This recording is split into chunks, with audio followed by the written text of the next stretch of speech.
Assalamualaikum warahmatullahi wabarakatuh. Kembali lagi di YouTube channel Resensi Institute.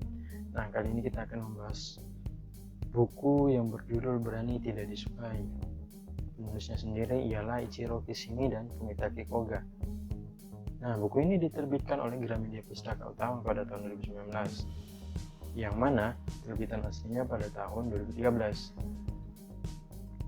Buku ini mengambil subjudul Fenomena dari Jepang untuk membebaskan diri, mengubah hidup, dan meraih kebahagiaan sejati. Nah, buku ini berjumlah 315 halaman yang terbagi ke dalam 5 bagian. Buku ini sangat mudah untuk dibaca dan memerlukan waktu untuk dipahami, karena dalam buku ini mengambil pendekatan filsafat dan psikologi. Gaya penulisannya sangat menarik untuk dibaca dikarenakan dikemas dalam bentuk dialog naratif antara seorang anak muda dengan seorang filsuf. Nah, pada awal buku ini kita dibuat untuk mempertanyakan kembali tentang trauma. Apakah trauma itu ada? Atau apakah trauma itu secara alami timbul dalam diri manusia? Jika kita memakai pendekatan Freud mengenai ada sebab sebelum akibat, atau dengan kata lain siapa aku sekarang atau efek ditentukan oleh kejadian-kejadian pada masa lalu, yaitu sebab. Misalnya, seorang anak-anak yang disiksa semasa kecilnya hingga mengalami trauma berat terhadap sesuatu, atau kita jadi takut menikah dikarenakan orang tua kita pernah bercerai yang mengakibatkan kita juga akan mengalami hal senasib.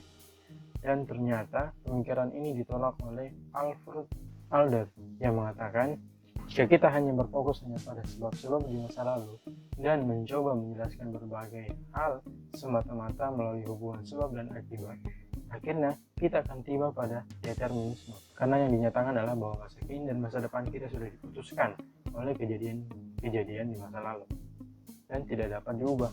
Apakah itu adil? Nah, teman-teman bisa mencari jawabannya lebih spesifik lagi dalam buku ini. Kembali lagi ke pertanyaan apakah trauma itu ada. Adler mencoba menjawab persoalan ini. Ia mengatakan tidak ada pengalaman yang sendirinya menyebabkan keberhasilan atau kegagalan kita. Kita tidak menderita shock akibat pengalaman kita yang dinamakan trauma. Namun sebaliknya, kita mengartikan sesuai dengan tujuan kita. Kita tidak ditentukan oleh pengalaman kita. Namun arti yang kita berikan pada pengalaman-pengalaman itu menentukan dengan sendirinya.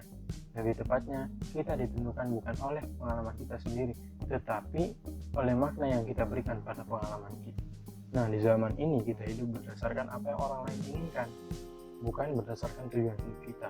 Kita terlalu surplus pengakuan, minus berbenah diri.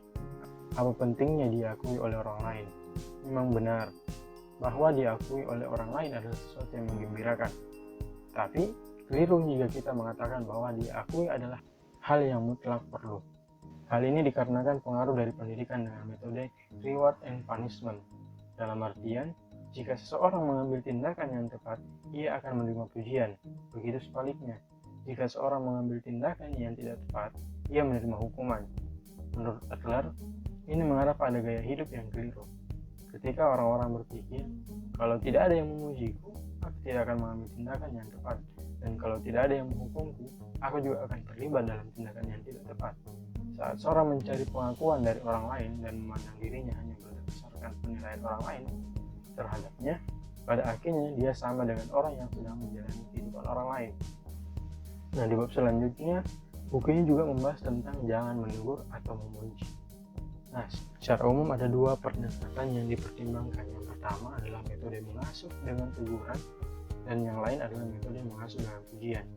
Dari sudut pandang psikologi Adler, bahwa dalam membesarkan anak dan dalam semua bentuk komunikasi lainnya dengan orang lain, seseorang tidak boleh memberikan pujian dan tidak boleh menegur.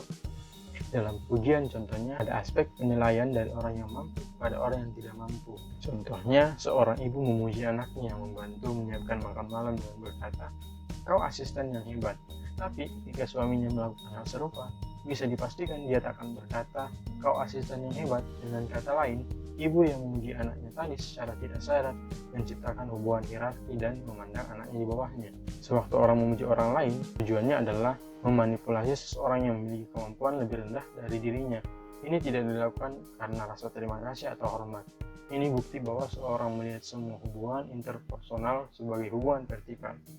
Teori psikologi Adler menolak segala jenis hubungan interpersonal, berubah menjadi hubungan horizontal, atau dalam arti lain, bisa dikatakan sebagai setara tapi tak sama.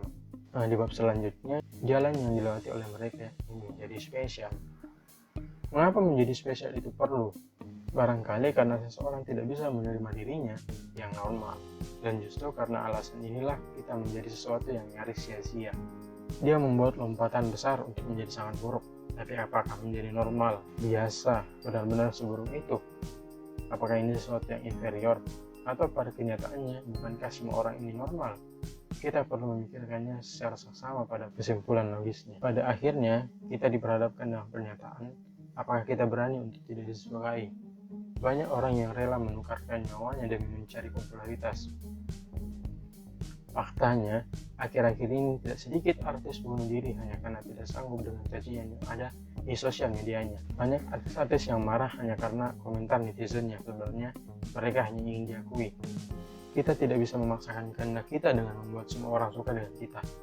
Jika kita mengacu pada buku Filosofi Teras karya Henry Manampiring, buku ini juga sudah kami resensi tentang dikotomi kendali, bahwa ada hal-hal yang bisa kita kendalikan seperti persepsi kita, keinginan kita, tujuan kita, dan segala sesuatu yang merupakan pikiran dan tindakan sendiri.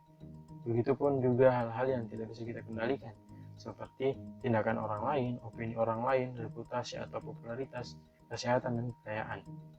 Mengutip perkataan dari salah satu aktor pelawak terkenal di Amerika, Bill Cosby, mengatakan bahwa saya tidak tahu kunci kesuksesan, tapi kunci kegagalan adalah mencoba menyenangkan semua orang.